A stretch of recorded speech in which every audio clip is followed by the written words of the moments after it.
we're finally connected to Glasgow. How's things going over there? Yeah. It's lockdown. It's in lockdown. We're still in phase 1. So all the retail shops opened in England today, but in Scotland we're still very much in lockdown. So yeah, it's we're still in the middle of it here. Yeah, I don't know how we compare with Australia, but here we're still, things are getting better though. You know what I mean? We're hopeful. Yeah. But the weather's kept up as well, so it's not too bad.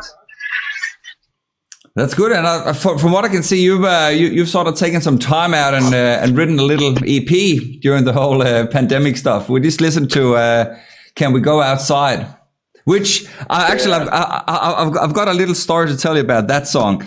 I've been moving house all weekend, so I've been walking in and out all day, pretty much just moving stuff. And this song and this chorus has just been stuck on my mind because it's such a happy, catchy chorus. Yeah, but it's maybe a bit ironic, obviously, you know, because it's the whole EP is written about people's experiences about this, you know, and it's not wishing to invoke civil disobedience. It's just that thing about, you know, people's frustration about being kept inside. But yeah, it's a bit it's that optimism of, you know, knowing you're going to be able to do it again, so a bit of a snapshot of life in lockdown, I suppose, but with that bit of optimism, you know, asking if you can go back outside just to do the things you used to do. So I think also it's that thing about maybe you hope as people get out of lockdown they appreciate that a bit more, you know, going back to do the things, see the friends again, that type of thing that people took for granted. So yeah, it is upbeat, but it's that sort of irony to it that actually it's singing. It's singing about something that's actually quite, you know, been quite upsetting for people, but framing it in such a way that it's an upbeat sort of positive tune. Yeah. Well, it seems like you've also I think I could see on your Facebook page that I think you wrote that you've been able to use music as a sort of way of dealing with this whole pandemic and lockdown stuff here, and you're sort of encouraging people to donate some money as well if they like the music. Yeah, so I do music because it's something I've always done. I don't do it.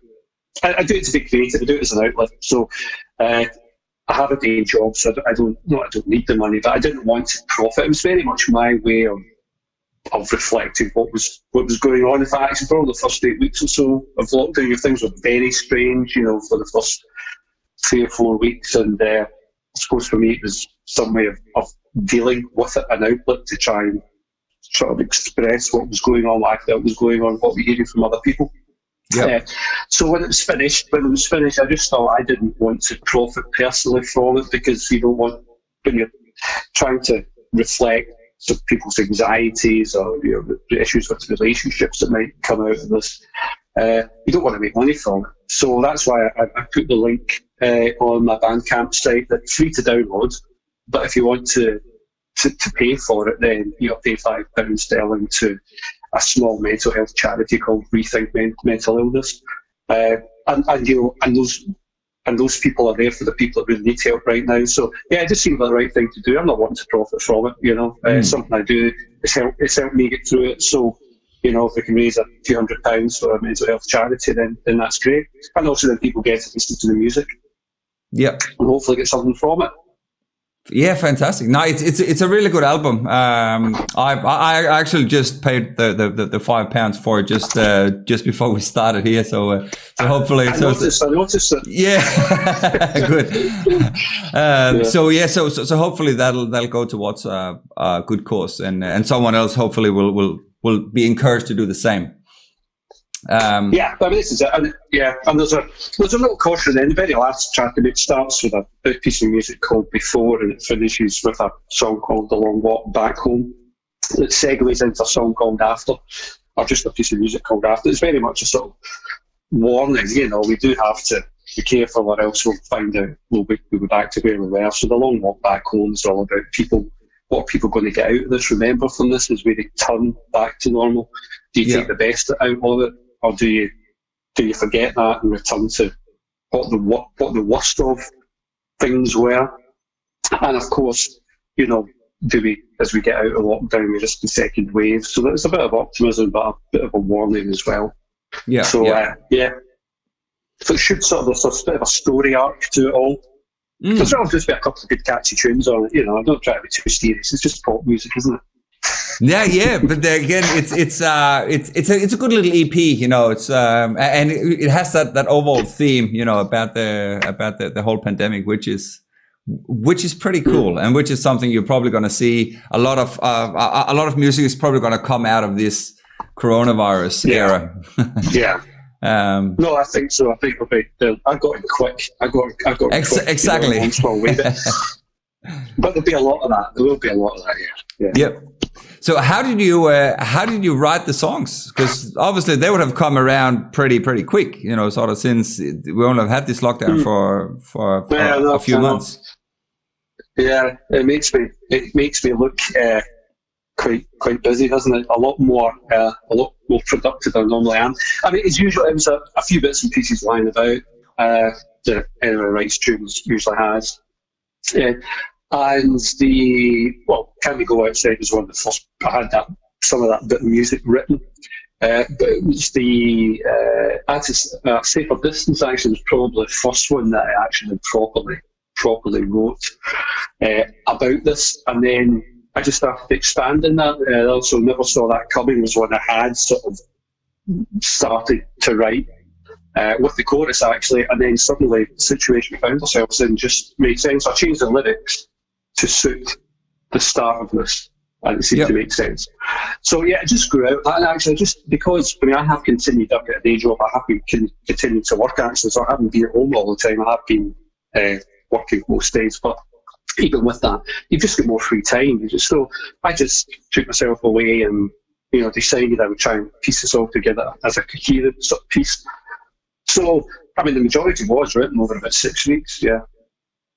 Just pieced it together. Lyrically, I'm very lazy lyrically, so lyrically was the biggest challenge, actually sitting down and making the words make sense with all the references that you do. So, yeah. Unusually prolific for me, you know. I try to do an EP every year because I just do this for a hobby and interest. But this time around, actually, two of the sort of lead songs on this EP, A Safer Distance and Can We Go Outside, were remixed by a long-term friend, Brian McNeil, who is a professional musician and professional sound engineer. So Brian, we sent him over the wonders of the internet, and Brian went away and did a great remix of both the songs, and that makes quite a difference, you know. It has, because you do, obviously I'm doing everything at home on my own, so for me that made a big difference to those two songs, actually having them remixed by Brian. It was really good.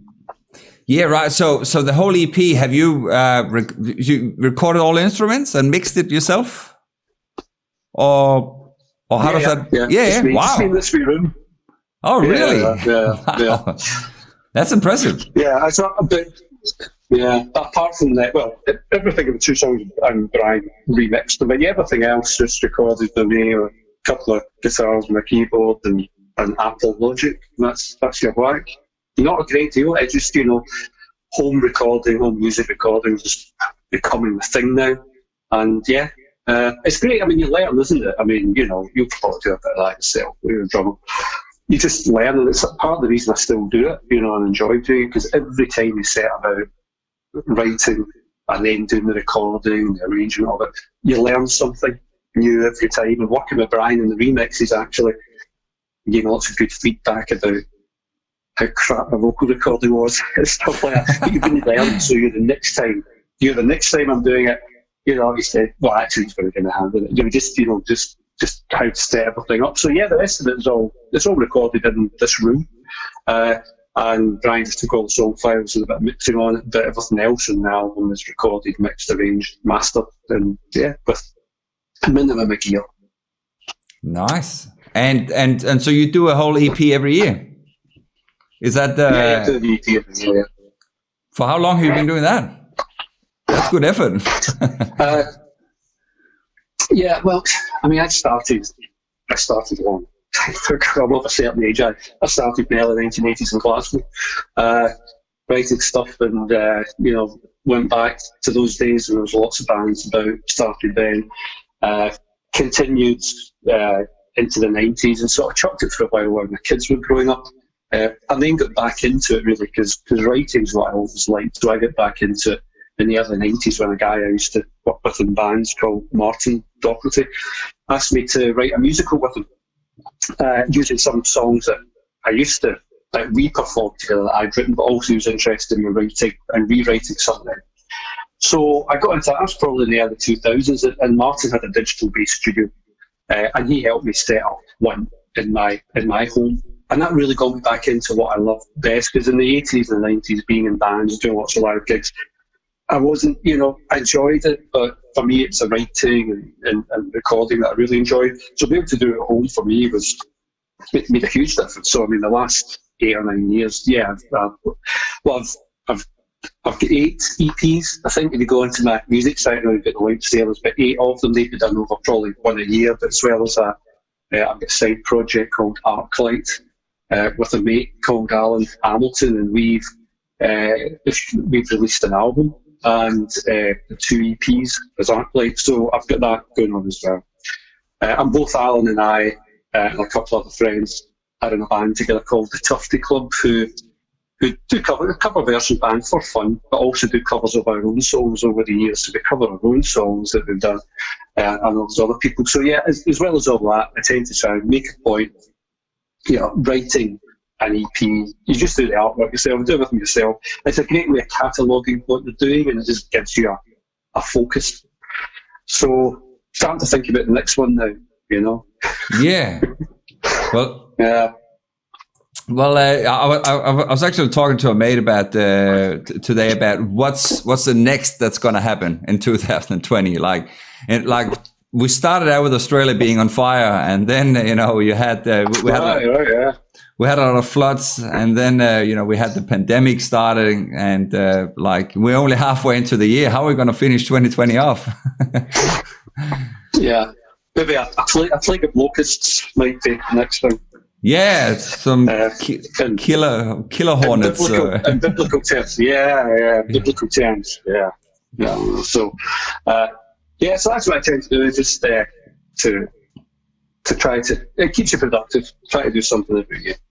Yeah, well, I suppose you've used up your quota for this year anyway, so we got to start looking at 2021 now. Well, that's it. I mean, I'm starting to sort of think about what to do next anyway, so I may got something else out before the end of this year, maybe. But as I say, I just do it to be creative, and a lot of my mates are musicians. It's good to share ideas and keep busy. That actually, period like this has been great for keeping busy. So yeah, fantastic. I'm super excited to hear a bit about your earlier days, because I got recommended to reach out to you by our mutual friend Craig Ballantyne, and so I'm super curious to hear how you guys know each other and how everything started in Glasgow back in the early days. So I've been back a long time. You've been back about 40 years. Craig won't like me telling you that, but that's how long it is. So Craig and I were at school together. He was a year above me, I should point out, and we were in 2 different school bands, and we were probably 16, 17 at the time, and it was at the time we had an inter-band rivalry. Craig was always really good at writing. I liked his band, and he respected that I was writing as well, and it became one of those things. Actually, Craig and I talked about many, many years afterwards, that there was a song that I'd written that got us a lot of record company interest at the time. It was the reason that record company came in for us, was this particular song. And Craig said, that was great, I heard that, I thought, that's amazing, I don't know how you wrote it. I said to him, but Craig, I was writing that song for your band. I was writing that, copying the type of thing that you'd been doing, so I sat down to write a song for his band called Distant Echoes. At the time, something we really did, we really appreciated what each other was able to do. I mean, to be honest, the rivalry wasn't between me and Craig, it was between the other people in the band sometimes, a bit like, oh, we're getting signed by so-and-so. But actually, Craig and I just liked what each other did. And it sort of kept you it kept you trying to write better. You know, at that age, you're really, really young. Writing's a process. You know, that you learn as you go through. So it just hearing something, oh, that's really good. I wonder how they did that. And then you go back and think about it, and you come up with something. And so we had that going on. And then, of course, we had a dalliance with a record company that didn't come to anything. I think Craig's band were similar. Craig took off to Australia, off to Perth, and has continued, writing and performing since. I've dipped in and out of it. But Craig recorded one of my songs on one of his early albums, which is a compliment. So we've always respected each other. That was actually Craig that suggested me for this, which was very kind of him. So yeah, we started off in the 80s. In the 80s in Glasgow, everybody was getting signed up. You would play a gig and there were all sorts of record companies from London up to see you. That was a time of Simple Minds and Altered Images and lots of big Scottish bands. But as I say, although one record company came in for us, they were swallowed up by a bigger record company who promptly dropped us, and that was the end of my sort of music as a career. But I continued to write. One of my mates and Brian that did the remix the album, he went off to join a much better known British band, and we still continued to write. But it was then just a hobby. Continued to play in bands in the 80s and 90s. And then I remember one time Craig came back from Australia, and I was in a band called the Hardy Boys at the time with the guys that I'm now in a band called the Turfy Club with. And Craig was over and we did a gig together when he was over. But Craig was over a year ago and got up in the pub, sang some Killers tunes in a pub back where we all grew up. So you can't keep him down. There's a microphone and a guitar, he'll be up there. As I said, I'm a bit more camera shy, I'm a bit more reticent about getting up and doing that, which is why I've actually enjoyed getting back into doing gigs, because I haven't gigged for a long time, so I'm doing more of that. Again, just for fun, just for the fun of it. Yeah. Fantastic. So when you go out gigging, is that covers or is that mainly your originals, or is it a bit of both? So what we do is a bit of both, yeah. So we don't take ourselves too seriously. So we try to pick good covers. So not necessarily crowd pleasers. It sounds a bit a lot of British bands, and sometimes more acoustic sort of takes on it, because it's we tend to use a cajon. You know what a cajon is? Yeah, that wee drum seat that you sit on. Yeah, the one that's got a string on it. Sorry, yeah, the little box, little box. The wee box. Yep. Stefan. Yep. Well, Alan, the drummer, he uses that. We've got a couple of acoustic guitars and a bass. In fact, the bassist is learning double bass at the moment. So we sometimes do quite alternative covers of things, as well as covers of our own songs. So in the set, we've got a couple of Arclight songs in there, a couple of songs we recorded as the Hardy Boys back in the 90s, and a couple of my later tunes in that set. So, Alan writes and Alistair, one of the other guys in the band, writes. So we're starting to drop that. And so we go between doing a cover and then something of our own. So, yeah, do open mic nights, maybe just an hour set. Just for fun, just gets out there and doing something. But we do a lot of harmony works, and there's four of us, and we do a lot of 3-part harmonies and things, and that's a different thing, I think. And so of course, the last gig we did was February. We haven't rehearsed, and we haven't even been in the same room as each other since February. So although we got something like a 40-song set together, we'll be probably forgotten them all, starting from scratch all over again. So this is another thing. In the meantime, we've all been keeping busy. Alan released a track about saying chess. He's got a track out there that Craig shared out at Stina. A friend, Martin Docherty, did the video for. I produced that one. I recorded it recorded that in this room.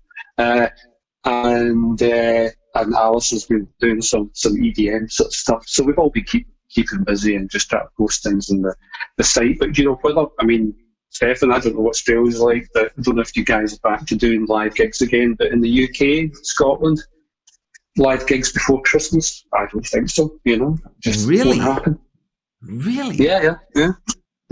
Well, I mean, they say it's large gatherings. Now, for 1 hour gigs, it's usually 2 men and a dog come and steer, so we might be okay. It might not be classed as a large gathering, 1 of our gigs. But, I think anything above 50 people in a pub, is it going to happen? I don't know. Wow. We'll wait and see. Wow. They open up smaller venues this weekend, like this weekend just gone.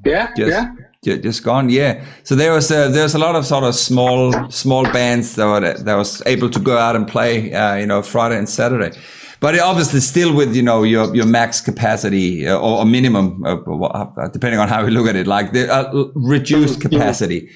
But now, look, I think we're also very, very fortunate to be in Perth, which is such a remote city. And obviously Australia being such a remote country to begin with. But like, if you guys can't play any live gigs before Christmas, that sounds crazy. That's a long time to go without music. Yeah, that means that by the time you actually sit together in a room, even socially distanced, you're going to have the rehearsals. So who knows? I think we in the UK we've got it quite bad, so it's going to be a long time.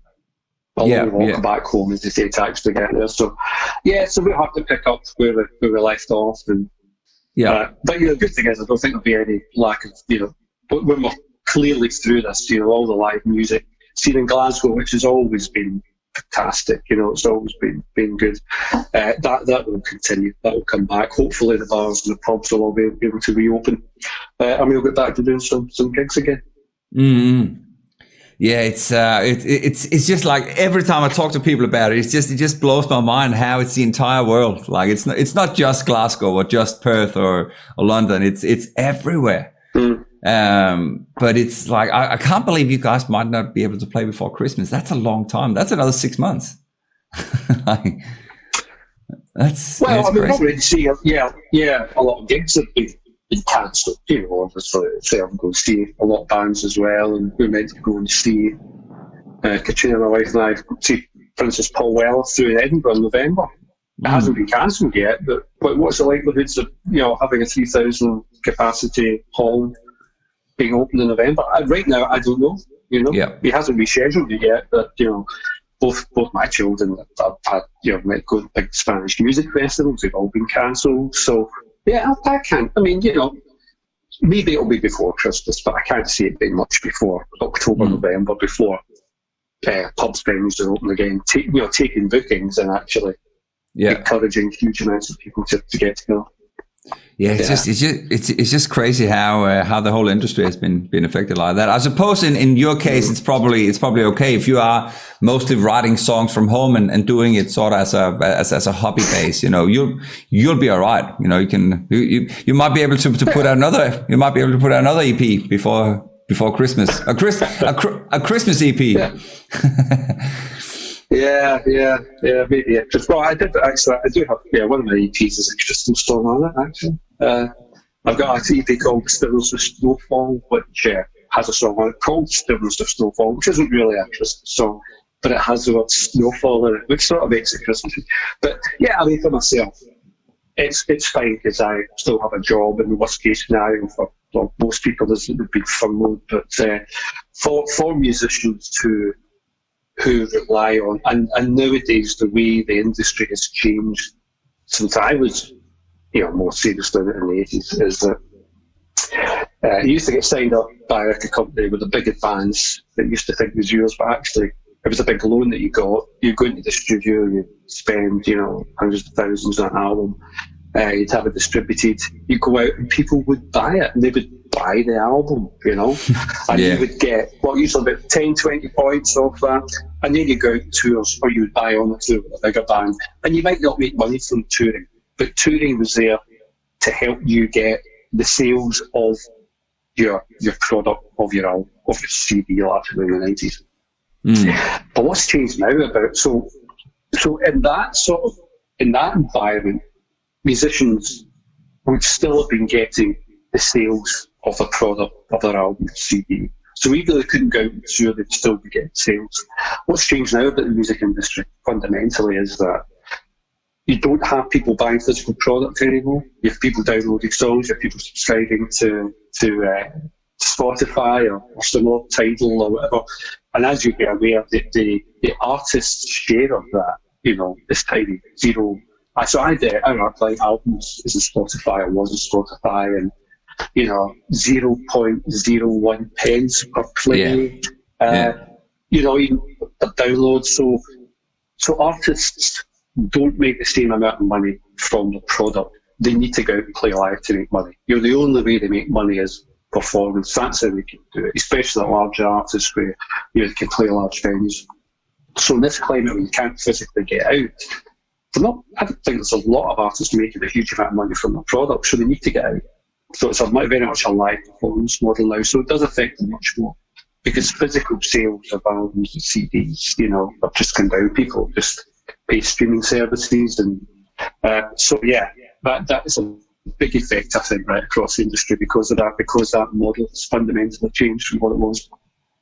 Well, I think what we're also seeing sort of during these very unprecedented times is that obviously people need to think a little bit outside the box. They need to come up with some other ideas. That's how this stream started as well. And you see a lot of bands out there now, sitting at home. They're doing their own live streams.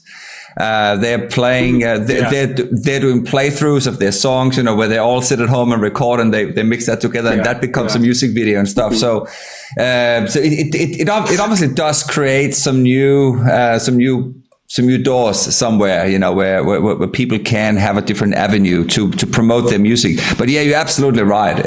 Like the actual live concert, like the feel you get when you go out and play, and people can go out, they can buy merchandise, they can engage with the band and stuff. It's vastly different to sit and watch a computer screen or a mobile phone. So there's all these things in the UK, simply because of that. It's hard enough with a lot of them. I know it was a fun set up potentially, and apparently it's been wiped out already. They don't get so much away. So it's really hard. Not so much if you have a base following, but if bands and individuals have been breaking through or the skills need to start breaking through before this hit, it pushes everything back a year. But I think what we've seen in 21 is a huge amount of activity. Yeah. From artists, a lot of them are doing at the moment is they're writing. Like you said earlier, I've got my but I think when you see here, I think you see a huge amount. And you're already starting to see people deciding to put product out, a simple product out earlier. So we've heard of a female singer-songwriter, Laura Marling, in the UK. Laura Marling decided to just push out her album early. She's a sort of folky singer-songwriter, but it's a beautiful album called Songs for Her Daughter. And she did all of that in lockdown. That's terrific. So I think we'll get more of that as well. Well, I think also a lot of the smaller bands are going to get a bigger shot moving forward, because the smaller venue will open before the big arenas. So hopefully people will get out and support some of the smaller bands, because they're probably going to be the only chance they're going to get for a while. I mean, that was one thing that's true. Stadiums and stuff disappear. Or they'll definitely be pushed back in the line. Or again, you'll have a stadium and it'll be like a quarter full or something because of the distancing. Or you never know, they might have a vaccine ready for Christmas and everything goes back to normal.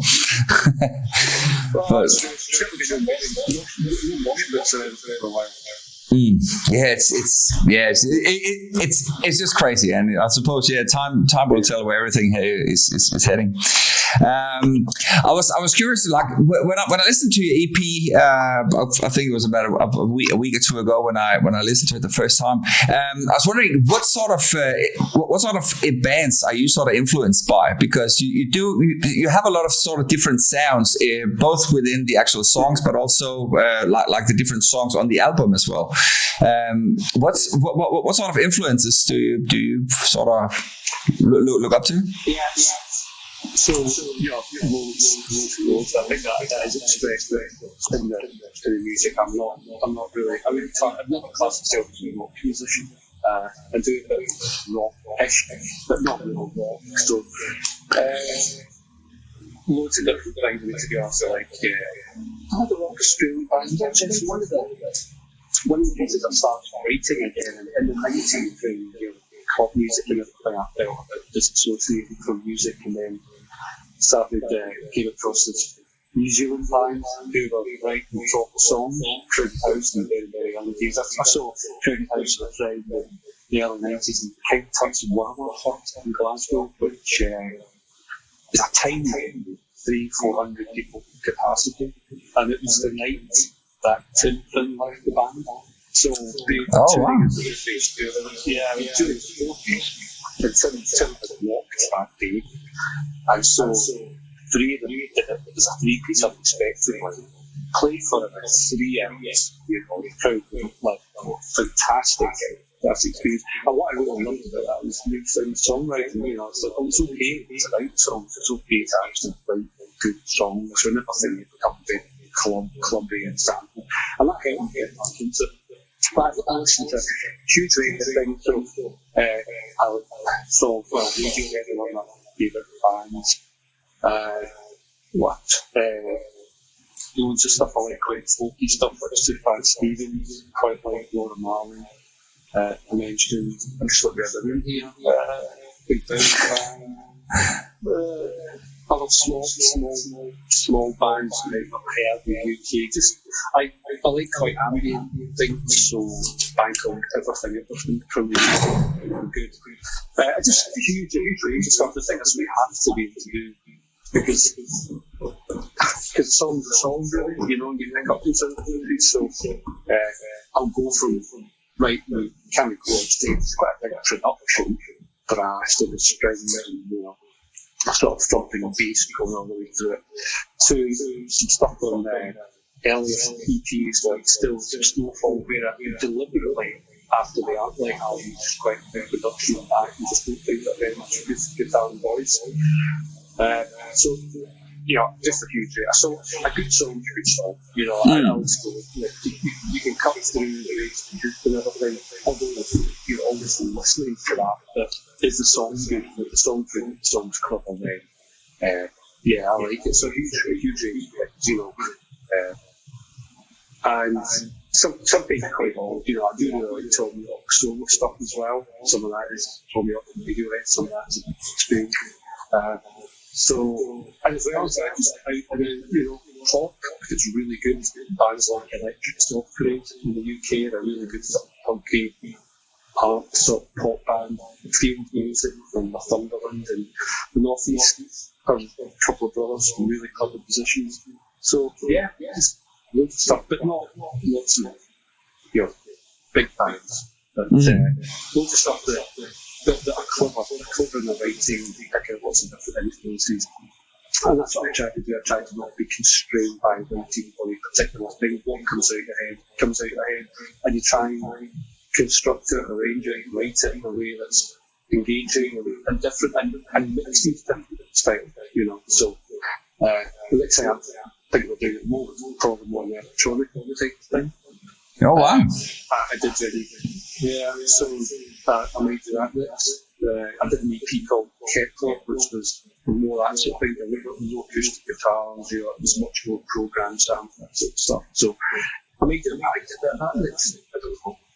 That's all I'm thinking at the moment. So, it's just being able to do that, not being in a band who's don't have expectations of what they should write. I think bands sometimes, being in your own, and you can just format, put together whatever you feel like doing. Not having to do it live means as well, you're not constrained by the ability to reproduce this live. Yeah. You don't have to, because you don't think, sometimes, as I say, my tough because I was not able to do live online, but no, I don't feel constrained to have to do that. So it just means you can just, write what you want to write. Yeah. Experiment sometimes it doesn't. Like, you learn something every time you do it. And most of my stuff is available to stream for free, so people can listen to it, like it, and that's great. Well, I suppose, again, yeah, but as you mentioned yourself as well, but because you are sort of doing it as a hobby, it doesn't really matter what anybody else thinks about it, because you're doing it for you. Like, if you want to do electronica one day and you want to do acoustic, if you want to do a rock album, you can do whatever you want. But has your songwriting changed sort of from being under your own name rather than back in the day when you were in a band? Well, it's probably fair to say I was always the main writer in the band. Okay. Collaborating with the other guys. But I've usually done the majority of the writing. Yeah, I hardly was we co-wrote for a friend called Alison McCall, and I've co-written art stuff with Alan Hamilton. But so it had some, the art like collaboration, we've done a few things. So I'll probably write that particular way for that. It might be something that, I would maybe normally do myself. Like the Kepler's EP I did is probably not what I would have done myself, but it just depends. Sometimes I usually start with a bit of a theme. I usually will think about, so last year I was in a theme called The End Is Near at the Start, and that was about my father's death, really. It's not my family, that's what father's death, and all songs are related to that.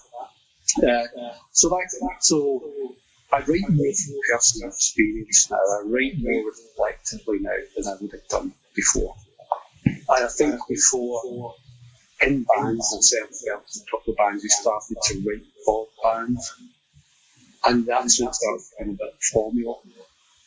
And that's when it becomes less enjoyable, because you know what you're writing for, you know what sort of things, especially if the companies get involved and say you want something to sound like that other thing you did.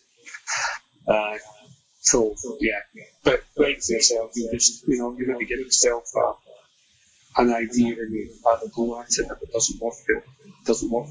So you do much more for it. As I've got older, I've been much more able to listen to music and understand what I like about it, and distil it.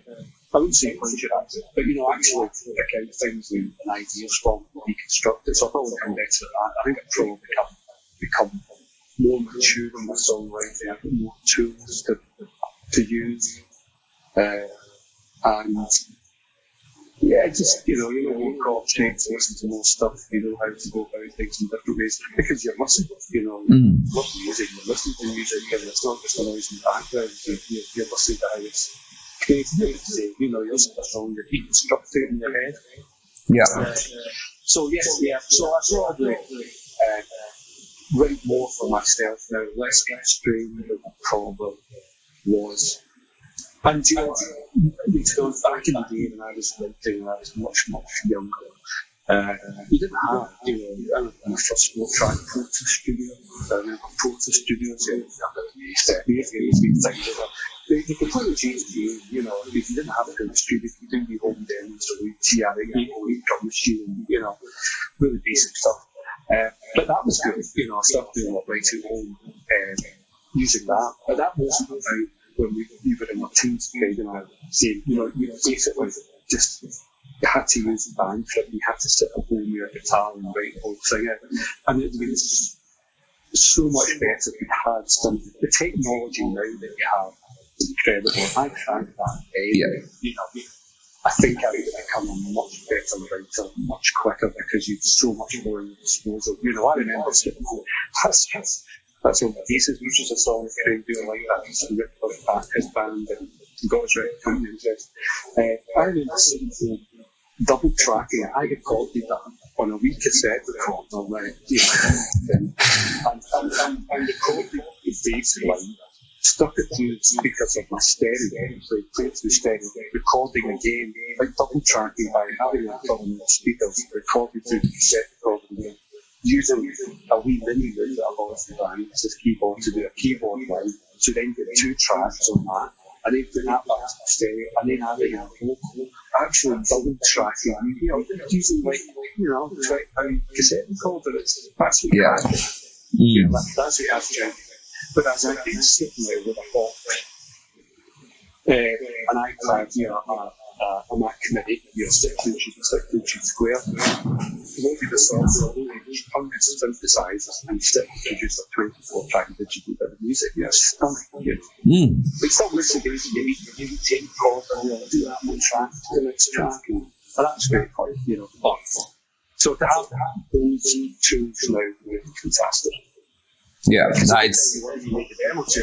Every time I was make a demo tape, the kids in the teens, you have to find £300, £300 sterling. And I'm talking in the 80s, that's what, £2,000 now, equivalent, I don't know. To go in and record 2 or 3 songs, Nowadays, you can do it all online. Brian is remixing these 2 songs on this day, set up a Dropbox account, set up a certain project file, things that you want to the center. That's amazing, Yeah. And that's sort of changed. I wish we had that. I think it would have become more sophisticated quicker as a songwriter. But it's you're absolutely right. Like it's crazy to see. Like for instance, I think Billie Eilish recorded her entire album, in their living room or something like that. There's a documentary about that, which her and her brother, and it's just crazy. Yeah, everybody can put out world class sounding albums, and you can record them like yourself. You can sit in your music room at home or just have a laptop or an iPad or some very minimalistic music equipment. But I suppose sort of the downside to that is also the fact that there is just an absolute overload of music. Like there's so many songs out there, and so it's probably also a lot harder to really break through the wall or break through the noise. I think so. And it's back to that point again about product, because back in the day, an artist would release an album and you could rush it out and buy that album, bring it back, you would put on side A, put on side B, you talk to your fans about it, everybody had that album. And there didn't seem to be that much coming out on the market all the time, whereas you're right, there was thousands of tracks, so kids aren't going out buying or listening to it online. And what's big this week is yesterday's news. Now, that's probably always the case in music, but at least you might have had, 40,000-50,000 sales of your album that week. I'm not sure more than that, actually, sales are all bigger, because you used to have to sell 1 million singles to get to number 1 in the UK, and now you can do 55,000 digital downloads in a week. Yeah. Buying music, and that's nobody's actually buying this stuff, stream it. So, that's where the social media and your profile is really important, because all you're going to get is 0.01 pence per stream. You want to make sure that your stuff's getting streamed all the time. So that's where your social media profile and getting yourself top of hits, in Google search and stuff becomes really important. Doing those things to pull people in to want to listen to your music, so even if they don't buy or listen to it, add to the playlist or share playlists with your tunes on, so you'll get those, so you'll get that bit of cash as well. So it's a very busy marketplace. I'm not sure how many people listen to music the way that you used to listen to music properly, sit and listen to, read the slow notes, read the lyrics, really get it. So I know a lot of kids still do, but a lot of others, it's just that noise in the background. Yeah, no, it's very, very different. I'm the same as you. I remember, going down and buying the album. Like you knew the album was coming out on the 14th next month, and you had your money ready. You're running down, buy the album. Open the cover, go home and put it on, and really put your headphones on or listen to it on your stereo. Yeah, like kids these days. I reckon if you show a lot of kids a vinyl, they've got no idea what that is, let alone a CD. So it's like to most kids, like music is played on a mobile phone. Like it's that's right. So I think the rise of vinyl, certainly in the UK, and as I said, the vinyl's coming back. So actually, I encourage you, what's on the turntable? I've got a turntable, I've got vinyl, I put vinyl on the turntable. That's great actually, because it means that they're experiencing music in a different way because they have to listen to the whole song, they have to listen to the whole side of the album, and you really start to look at the artwork. So I do believe that young people are now starting to rediscover from you and I, back up to 2000s CDs. Actually, the joy of actually taking a bit of time. I don't know, maybe nowadays they call it mindfulness. You and I would call it listening to an album. You know what I mean? Just taking that time out and just concentrating on something and really listening to it and, feeling something from it. It's not just digital noise, it's not just binary noise from your headphones, you know what I mean? It's too to your phone, there's actually something here.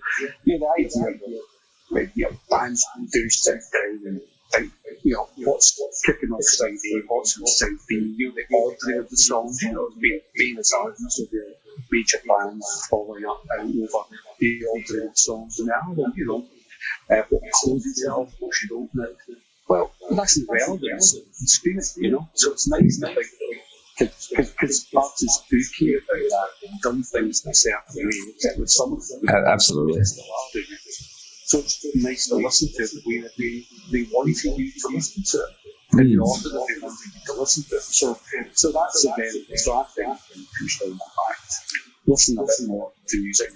Yeah, actually, I just had a fun thought just from what you were just saying. They're talking about albums and listening to albums during the last couple of months of all this lockdown and stuff. There's been so many of those album challenges, where people on Facebook had to go back and list your 10 or 15 best albums, growing up and stuff. I don't know if you did that, but it was actually funny for me to go back and sort of sit down and think over albums that have been important to me growing up, so like, and what these albums has meant to you. But that sort of really underlines everything you just said. It's the fact that, you have these albums that, you associate certain memories with them or certain events in your life. And this, like, for instance, I'm just throwing a crazy album out here that has meant a lot to me. The Black Album by Metallica was one of those albums where I could go home and I could put it on and I could listen to it back to front and I could sit down and play drums to it. That was one of the first that was one of the first albums that came out after I just started playing drums. So that album to me has a huge impact of my musical upbringing. But again, but there's so many other albums, this album sort of has certain things that you associate with specific events. So that has been. Yeah. I mean, it does that. It does. Yeah. Yep. Yeah. So we got together like a couple of band guys, and plus Craig was a big inspiration for that still. And I think it's like, it was inspired me to play his in Edinburgh, and the other two which I didn't manage to do. But I remember sitting at the friend's house, early 80s, listening to Bonter. And I didn't really get inspiration before we discovered Bonter. I don't really like anything after Born in the USA, but Bonter on at that time, I hadn't heard music big and theatrical as that before, And you just listened and wondered how he got these sounds. And so, if I listened to that album, it takes me back to that era immediately, There's another Glasgow band called the Blue Nile. I don't know if you ever heard of them. No, I don't think so. No. It's a band to investigate. So they're coming from Glasgow with the sort of legends over here. They're kind of in the US as well, actually. Much in the 80s, famously, they've only called an album in 5 or 6 years. But the first album, called Walk Across the Rooftops, was so different sonically. It's all samples, electronic music. And singer for Cam as a voice like, I don't know, Frank Sinatra.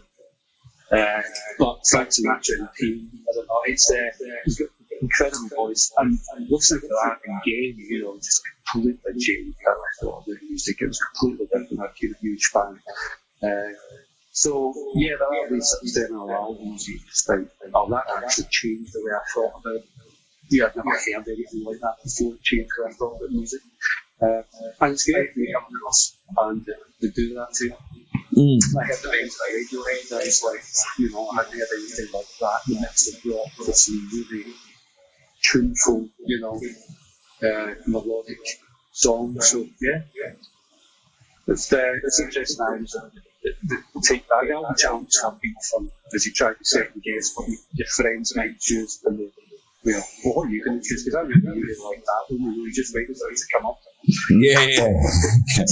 Everybody's critiquing your choice, Well, that again, it's your choice, like whatever was important to you might not be important to someone else, or the music you like is not necessarily what other people would like. But that's again the beauty of music in general, it's so diverse, and just so many genres, and it's just it's mind-boggling to actually think about the amount of songs that have been created.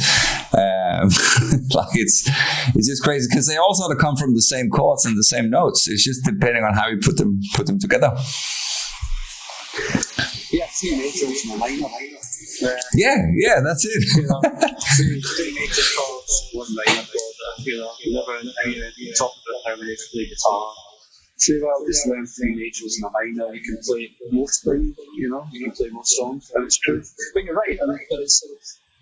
That's because the music doesn't come from the chords, the music comes from something else, the music comes from what's in your head at the time, and it's the train tracks through which it's the transport system through which you get out what you want to express, really. And C major's my minor, fundamentally.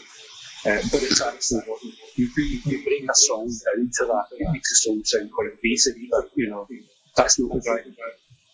That's not what moves you towards the song. It's going to be the vocal or the melody or something in the lyrics or the overall feel about it. So it's incredibly varied. It is, yeah. So where do you think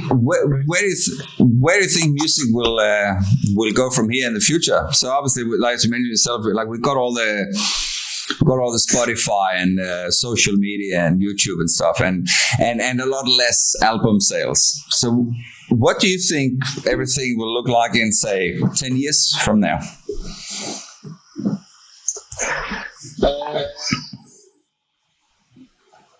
I think artists need to take more control of things like Spotify. Personally, I know that Tidal, I think, gets artists a lot more. So I think there'll be a lot more of that. I think there will have to be a lot more live performance. I don't know. Whether we need to do more artist collaboration with fans online. Some are starting to doing that. As a bigger anyway, they put stuff up online and with an app, you can actually remix, and they're doing competitions for remixing and stuff like that. So collaborating with fans that way. So I think streaming services, we need to pay more for them. And probably to be better quality as well. So I think when we have streaming services, I think we need to make sure that artists are getting what they're due, because otherwise it won't be a worthwhile commodity or career to go into. So I think that is changing. I think the rise of Idol will continue as a bit of a novelty. And I think there'll be much more breaking down music genres in there, so there'll be much more breaking down of that. You listen to some of the clever stuff around at the moment. They're going into different genres, in the way they're expressing the tunes. So I think that will change. You'll always have rock, you'll always have folk and stuff, but I think you'll see a lot more genres of tunes switching. But I don't know, I think the next big trend for you, I think certainly we'll be paying more for our streaming music because that needs to happen. And we'll be collaborating more. I think musicians will collaborate more with the fan base through social media and other things. I think again, I really like your approach on the fact that we need to pay more for the streaming services, and actually I agree 100% because I think for us to have a Spotify or an Apple Music subscription, you pay like $15 or something. In the UK, it's probably like £10 or something. So for that, you got access to pretty much any album that's ever been released. And if you go down to the shop and you buy an album, you pay about the same for one. It just doesn't seem right. I did it for a long time. Children would tell me I went on to Apple, which was fine, because you would pay for the album. So no, that's good because you pay the money for the album, same to CD more or less, and the downloads, and that's great. The artists are getting their share after Apple. But the lure, I hate to say it, but the lure of streaming services, Spotify is so comprehensive, that. You just complain so well. If you can't join it, I'll just do that. But it is great. I do think, we need to pay more if artists. I mean, I know a lot of artists have spoken out about it, but I do really think that if we continue to see a decline in product sales, in album sales, and an increase in streaming services, I think we need to reconcile that in some way. I pay £10, I would pay £20. I pay £30 a month to listen to all the music that I want to listen to. And if everybody did that, artists would get, a 0.01 become 1 pence a play, or become 10 pence a play, and then we start to get some new money from streaming. Yeah. So that's what needs to change. And again, I think most people would happily pay 2, 3, 4 times the monthly subscription, especially if you actually do use it, because I don't know about you, but I listen to music every single day. It just comes down to how much I get to fit in. If you're driving in your car or if you're commuting to work or something like that, it's like that's what most people do. They listen to music, or they listen to a podcast, an audiobook or something. But you see everybody has headphones on when they're on the train. Tap into that, and I'm sure people would pay more. And probably the same. Not that that's very music related, but probably the same for Netflix and some of the movie streaming services as well. It's because they're in the same boat as well. Have you got your music on Spotify? Just speaking of. So I did have the artist Everything Happens Somewhere was on Spotify and iTunes because we did something trying but to be honest, the payment we distributed through a certain music distributing company whose name begins with tune and ends with core.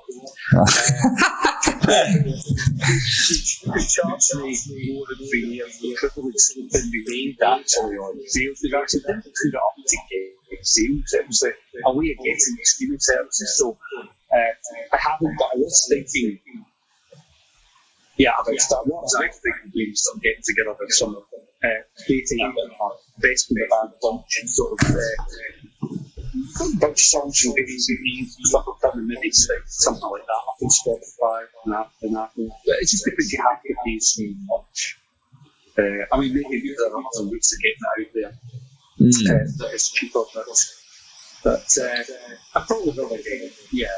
But this is that's why I know you get 0.01 pence a play, because I got my annual statement from that company, and it was big in China. Probably the same thing. So I haven't done a lot of that, but I probably will. I have been thinking about actually getting something. Remastering some of my let's get a couple of songs into the music site and put together something. Maybe actually re-record it as well, and maybe put that on something like Spotify.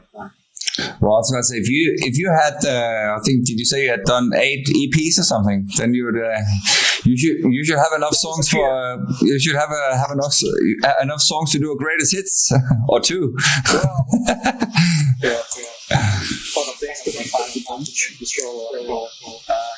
I think that's what I was looking at.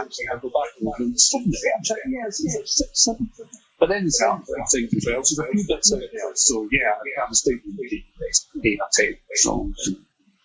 Repackaging and doing extent to do that. Maybe recording a couple as well. And getting that out there. As I say, it's just it gets you to a wider audience, but you pay for it. Yeah. To make money off it, then well, you just pay and you take the hit because just another way of getting songs out there. Or some random players, somebody Uzbekistan, they listen to Spotify over there, and your song will appear in a random playlist. That's pretty fun, Yeah, it's fascinating. Well, that's again one of the beauties about the internet as well. You are accessible everywhere, and sometimes you might pick up a crazy crowd in a country you've never heard of, something like that. Yeah, at some point. But your songs or your own music, is that something you are sort of trying to push through some of the different social media platforms? Because there's obviously there's so many other ways of doing it. Like you got people on YouTube that are creating music videos or them playing or some behind the stage or behind the scenes stuff. So I think I'm starting to approach it now is that I don't want to be a pop star. But I have started investing some singing. Applications like Songwriter, where you make the songs available for use for advertising or commercial purposes. So I think that's another useful route for people who look to get into music and get music out there that if they're not necessarily wanting to get themselves out there as a person who has to draw themselves, creates his band 46 Brigade, that's the obvious trying to push him in that band. I'm not actually trying to push me, but I'd like to push the song. So it's a potential way of doing that. I think quite happy for somebody to take my songs and cover them, record them themselves. Usually for TV and advertising purposes, you could take the rights to the music, but you can get a deal right that way. So I've started looking at that. I think that for me would be something I'd want to explore. And what was that called again? Songwriter. Oh, okay, cool. Songwriter, people sending commissions that we're looking for. So you've got an advertiser looking for a particular bit of music, type of music, and you can send that piece of music to them. And it's just another way actually, because I've written quite a lot of stuff for my life. There's a lot of stuff I've done now. Maybe this is just another way of just getting out there. So it could be another way of getting revenue, but also just that bit of recognition as well. Yeah. And potentially getting into an area where you're writing for a purpose, so you actually get commissioned to write something for somebody. Yeah, that's actually a good avenue as well. Yeah. So I've started looking more than that. Actually, we were talking about the business has changed. That's getting a stint fee, as it's called, is a really important thing now for young bands, because if you can get a deal where a big advertising campaign, you see in the UK, you see in Australia, where a band gets a break because the music was used by a big phone company's advertising campaign. Like that. That's simply, and so it's really important for young bands to do that, because that really raises the profile on TV every day, 3, 4, 5, 6 times a day. Give the music to that song, and that can make a break them. So getting signed is a really important thing to do now. That is pretty cool. I actually wasn't aware of that Songwriter thing. I need to look into that. That's very interesting. But I suppose the whole thing about sort of, I think you mentioned that a bit earlier as well, about young bands when they want to sort of start going out there and trying to make it in the business, or trying to make a business out of the band. That is something I've been talking to a lot of my previous guests about as well. Like how can you monetize your music without going out and playing? And this here again is a great extra asset or extra tool in that toolbox. Have you got any other ideas that you've come across that potentially could monetize your music online? Because again, let's be honest, Spotify, you need millions of streams for that to sort of be an income. And kind of the same on YouTube. You need I think it's 4,000 hours before you could even start having ads on your YouTube channel, and you don't really make ads money from there unless people click on the ad and buy stuff. And so, is there any other avenues that you know of that would that could benefit upcoming bands?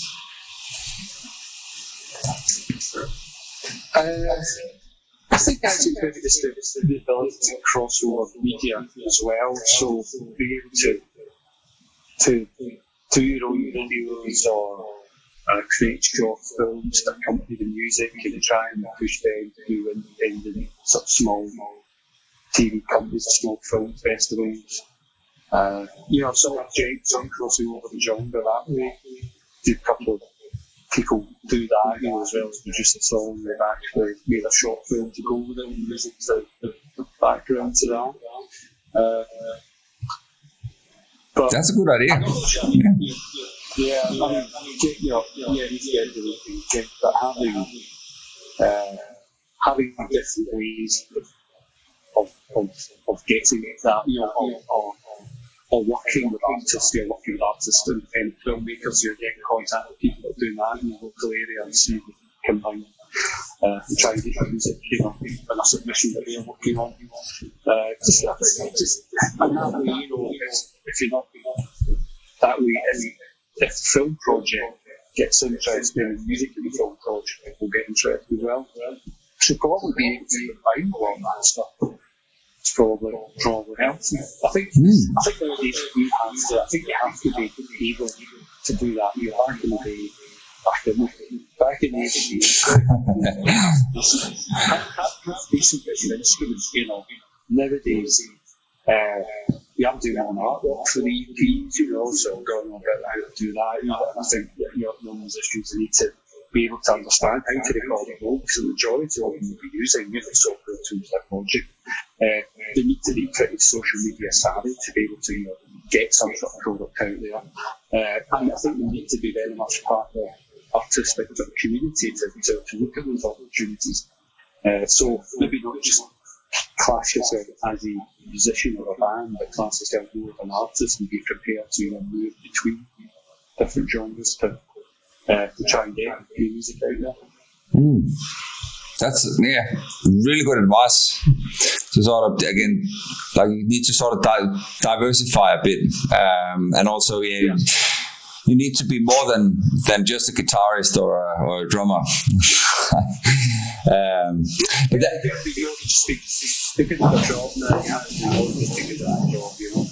yeah. Well, that's I spoke to a band last week from I can't remember where they were in the UK, but they were playing like some ska reggae stuff, and they had been like exceptionally good at just learning everything there is to learn about shooting videos or doing a website and like doing artwork for your online presence and stuff, and like perfected it. Like if you looked at their music videos, it looked like a $10,000-$20,000 production. Like it was like really, really professional stuff.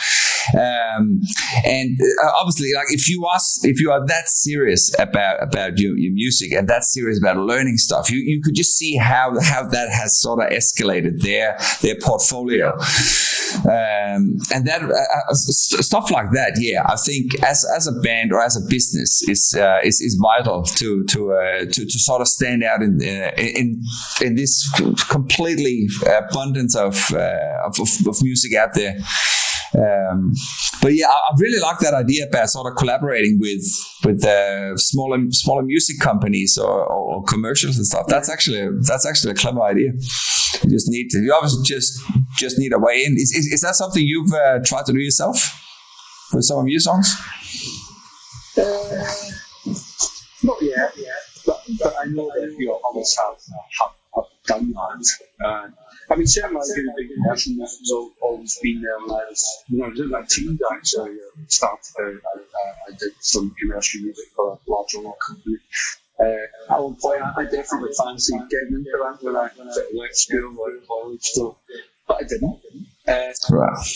I don't think it's the same demand for that is quite that way, but yeah, I think it's something. I mean, now that's something that I'm quite keen on doing. Getting commissioned to write a piece of music for a particular purpose would be something that's probably would fit better now with the way I do music, the way I'm writing, the way I'm music from. So yeah, that'd be something I'm interested in. The always challenges, for me now, it's about myself, so I'm always want to challenge myself in terms of what can I do next that's different. Collaborating, I always love to co-write with people, So for me, that's what I get, that's the fun of it for me now. But yeah, certainly writing something personal would be something to think about. Well, you never know if you get one of your songs on a big commercial somewhere, you might end up being this big pop star. You have to go out and play a lot of shows again. I'm somebody younger than me. I would just say, I'm quite happy doing occasional working gigs, but those days, I'm too old basically for that. It's not something that interests me to do. But certainly, just you can get the recognition for doing that without having to do loads of gigs. Is there an age limit to becoming a rock star? Well, I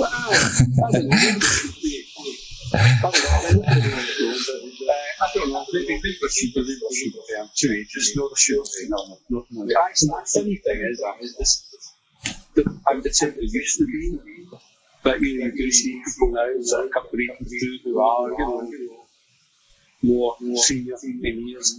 And that's about the music. It should be about the music. It's much less about the image in a lot of cases, which is a good thing. Get somebody through that just interface with music. So yeah, I think age is less of a thing than it was in the 80s and 90s when you had even boy bands, 2000s. I think we're beyond the manufactured boy-girl bands on the whole now. But apart from South Korean stuff that comes out about. But so yeah, I think it's much less ageist.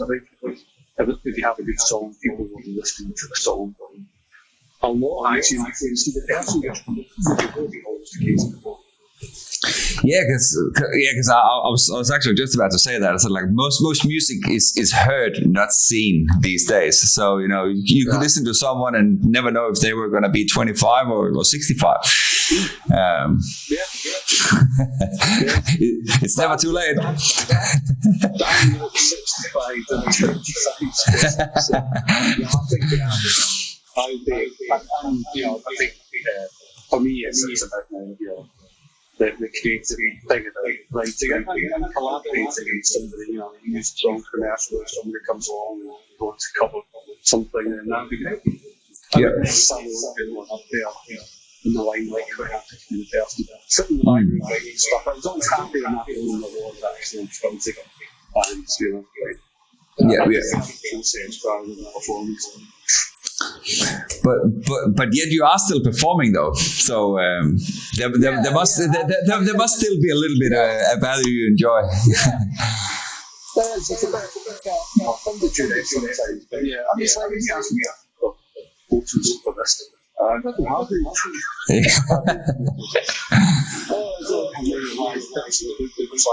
No, I funnily enough, I do it because I'm with my mates when I do it, so I've tried over my mates and all, and sometimes I don't really enjoy. So I like getting up playing with my mates. Yeah. The guys in the club, they're all, they're big friends of mine, they're all bands on the Hardy Boys together. We've done other bits and bobs together.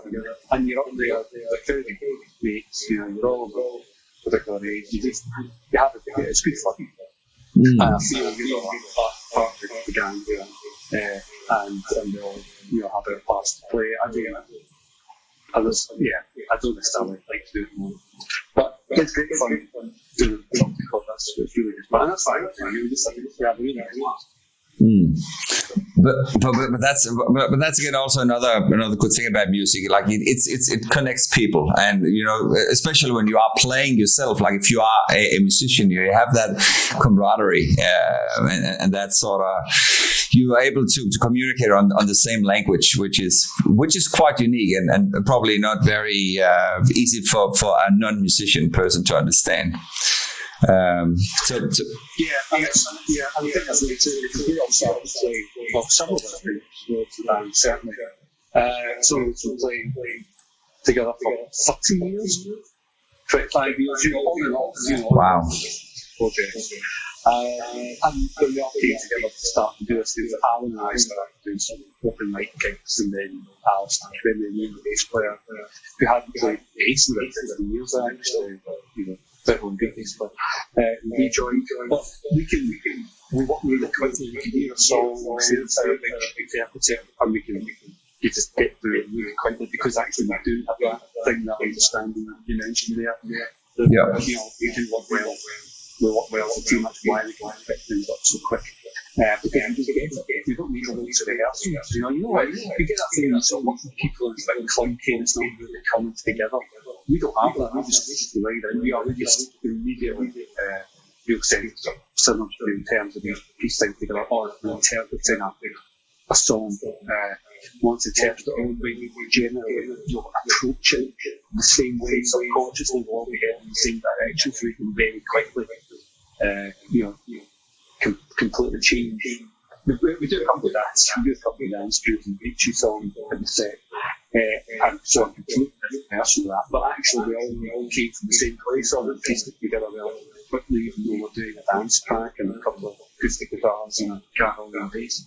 So yeah, there is that thing. You just fit together and you know what you want to do, and that's what makes it fun. That makes it fun. We've never thought, 30 years ago, still played, 2 hour set somewhere.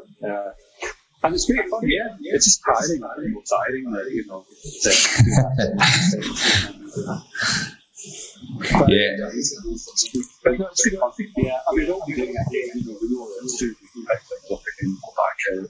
And in the meantime, we've got more songs. We've all covered one of the songs from the Great Indoors EP that I've done.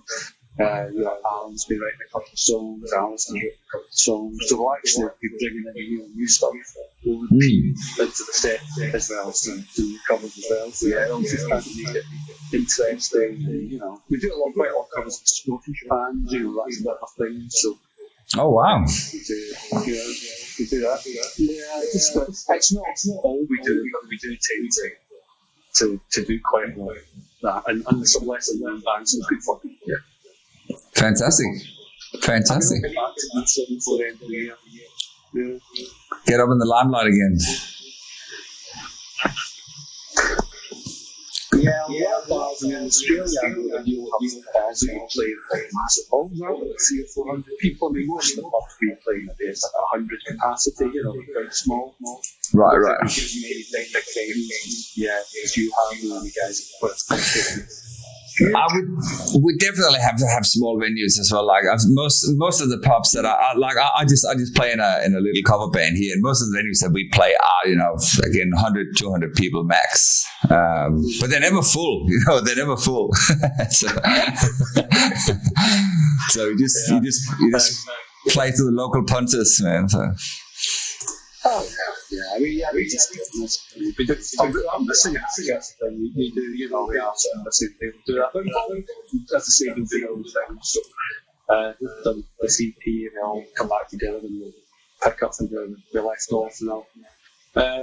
It's continue the writing as well and start working on what the next one is. Yeah, cool. Look, before we round off with a little Q&A here, I've got a sort of a little segment that I like to ask all my guests. You actually mentioned quite a few of them already, but I like to ask people if they have any overall advice or tips or tricks again for any upcoming bands. You mentioned so many already, in regards to the whole filmmaker. You mentioned the song trader and all that stuff. But is there anything else? Maybe if you were sort of looking at the more, because obviously you write a lot of stuff at home and produce a lot of stuff at home. maybe if there was anything that you could sort of recommend people to focus on if you are in the early stages of trying to make it in this business.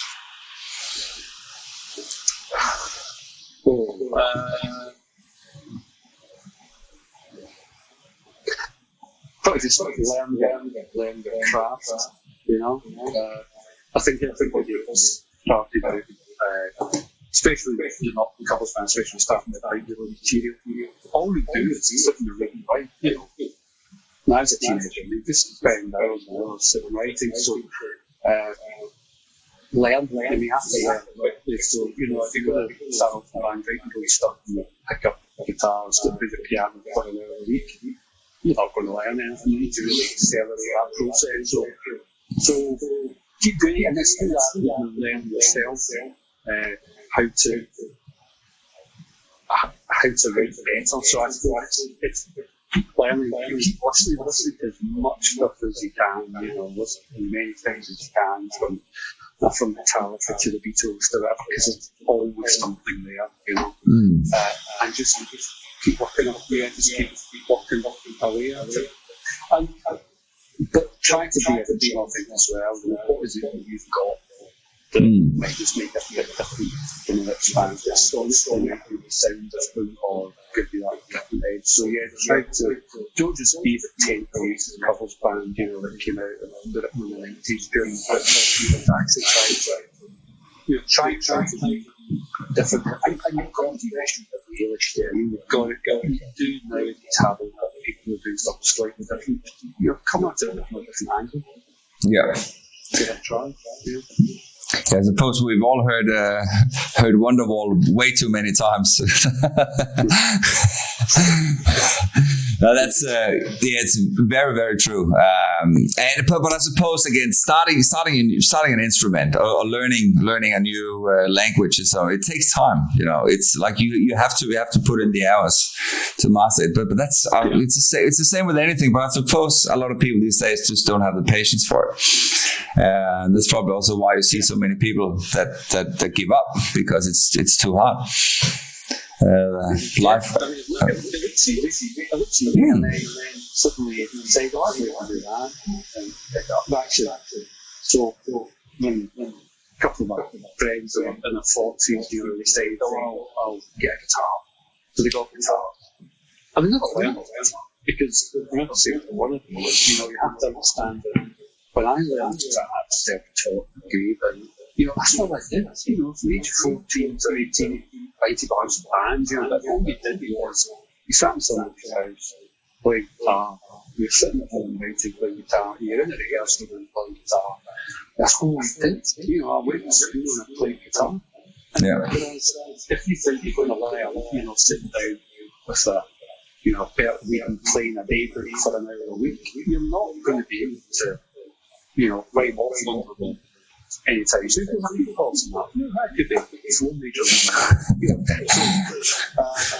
so yeah, that's all about it. It's just that commitment to do it. So you have to do it, you know. Because you know, so many kids start off, you know, forced to play piano, but their parents are forced to play violin. You know, I used to do that with our daughter, and that's hard at times. They don't want to do it, they won't do it. So, yes, you just have to, if you want to do it, it's all you want to do. Mm-hmm. And I think that's true of everybody, you know, everybody who's in that position. One stage, or if it's a couple of people sort of play badly, but they get together and then they start getting into each other's doing, they just get so much better. That's how it happens, isn't it? That's just, you know, you hook up with different people and you all just learn together and you all improve together. You know?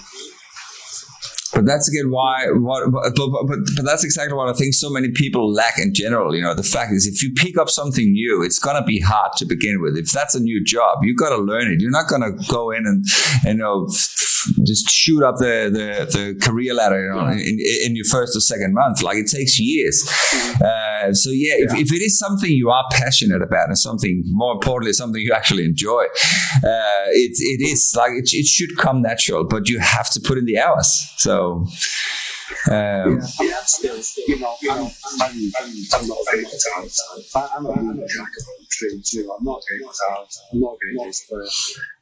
I'm not a great keyboard player. I've actually got all the notes named. I've got all the melodies, you know, all the stickers on the piano. I use the keyboards on the keyboards there. The keyboards. I'm not a piano player. So, but you can be good enough to do what you can do.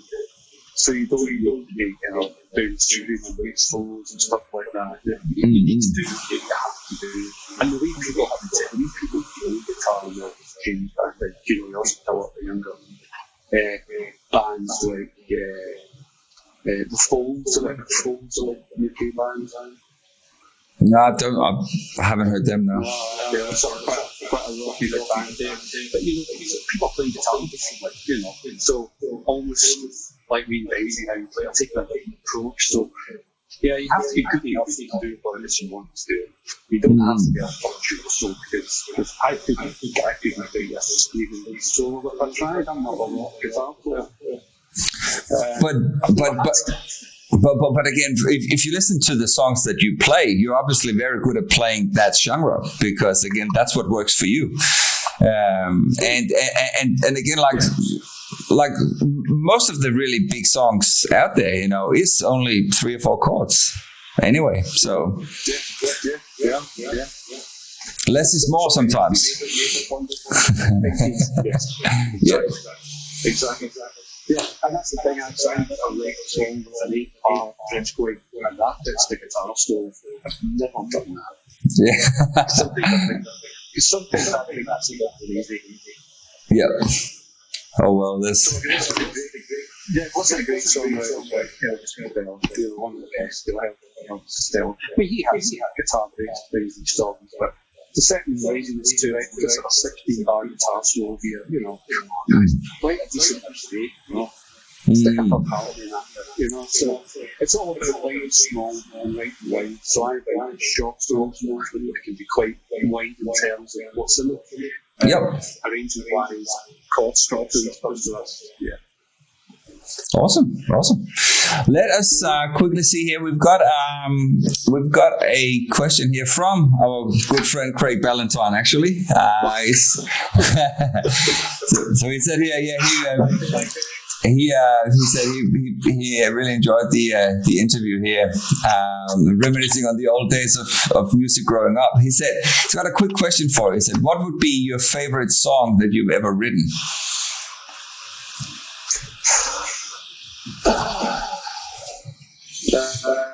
Well, people know, I mean, if you go back to the days of the 80s, Craig and I written hundreds of songs.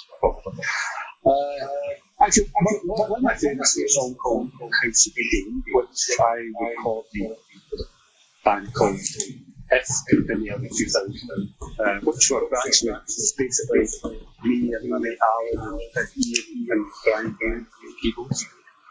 And Craig, that's a song Craig covered in his CD. Oh, excellent. It's not called House of Pain, it's called something else. But I quite like that, and that's one that stuck with me. A song called Beasties that I wrote when I was 17, which was the one that I picked up on the record company Trez, which was a song I wrote to copy Craig's band. We started playing that with Typical. We covered it now. And that song, you know, almost 35 years old. And it was down in real life. In fact, you know, partner and friends were saying, well, I said, I played it was back in the day. I still agree, actually. So that's probably the song from people. I've met people who know that song. So that's all I can write. Oh, wow. So that's probably, yeah, that's probably, yeah. I'm probably better known for that song. I'm not going to tell anyone usually knows that song. And is that song available anywhere online? No. Spotify. No. Maybe I'll need to record it for the most time. Maybe I should. But that said, I mean, I wrote that one really young. Actually, when I go back, I was 17 probably when I wrote that song. And you listen to it, I was, you know, Wasn't a bad song. So that one, House of Shame, which isn't actually available yet on Spotify. I'm going to get that EP out there. Another song that I will usually call The Last Goodbye, which is a piano based. I'm modelling. We say modelling, that's a good Scots Irish for downbeat or depressing. That's a modelling song. But that's a song I'm quite proud of because I wrote that piano. So, yeah. But Craig will know those two I've mentioned. Yeah, great. Let's see here. What else have we got? He also asks, do you know what is Philip Gowan up to these days? Philip Gowan. Oh, God. I have no idea. I don't know. I believe he's in London somewhere. Then we've got... Right. Then we got Alan Hamilton. He just says it's a smashing interview, Dougie. You're not only a great musician, but also a great songwriter, but also a fantastic musical producer as well. So he's got a little... So thanks, Alan. I thought he mentioned. I thought Alan was just watching us as well. So Alan's the other half of that. Like, so Alan is the drummer of Tufty Club singing. But Alan's also one half of that. Like, so he writes new stuff because most recent tune. Because he's got a good video for it. So thanks, yeah, cool. Speak to you. Fantastic. Alrighty. And then we just got, so Craig also says he's got the SS20 version of Basis on cassette.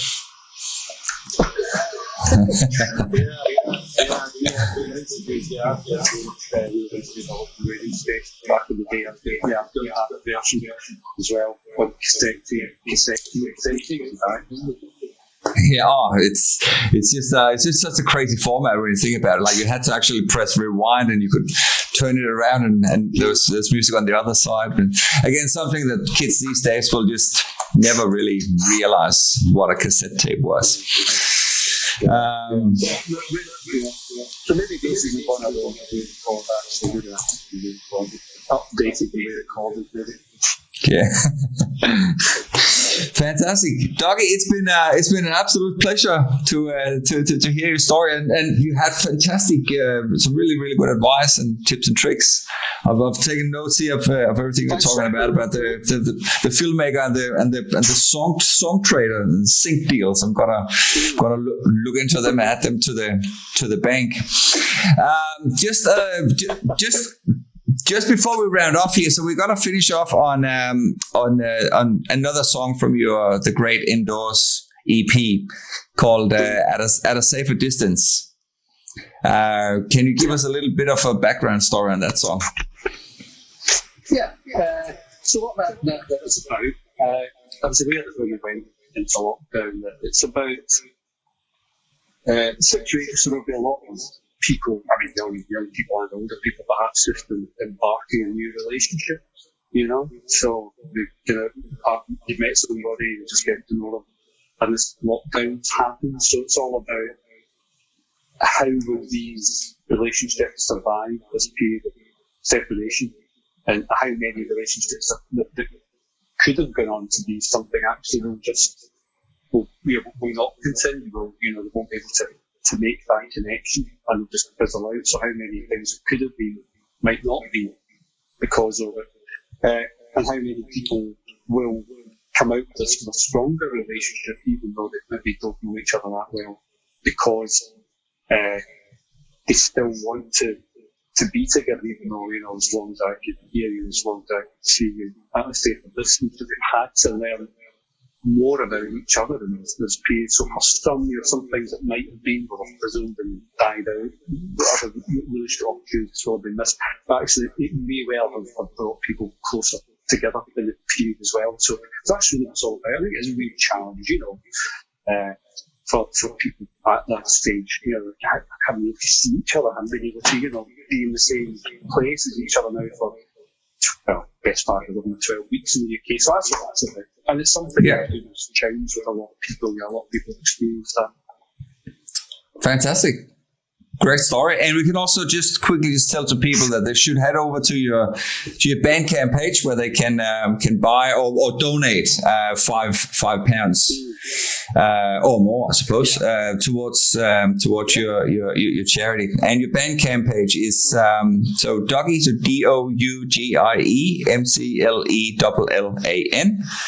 DougiemcLellan.bandcamp.com. That's it. Yeah. Spot on. Is there any other places people can sort of keep up with your music? Yeah. My music page is there's DougieMcLellan.music.com, which is my music page as well. Okay. Music website, so I've got a Bandcamp website and I've got that one as well. Yeah. Yep. And you can stream everything from those pages. And DougieMcLellan.music.com also has links to the Untitled EPs as well, and the Ketlock EP as well. Fantastic. I'll make sure I add that website when we put the real version of this up. Dougie, thanks so much. I will put on this song now and enjoy the rest of your day in Glasgow and enjoy the lockdown and songwriting and everything that comes ahead. It's been a pleasure. Yeah, it's been great. Thank you all in Australia. Super. Thanks very much. All right. Thanks, Dougie. Thanks so much for tuning in or listening along to the show.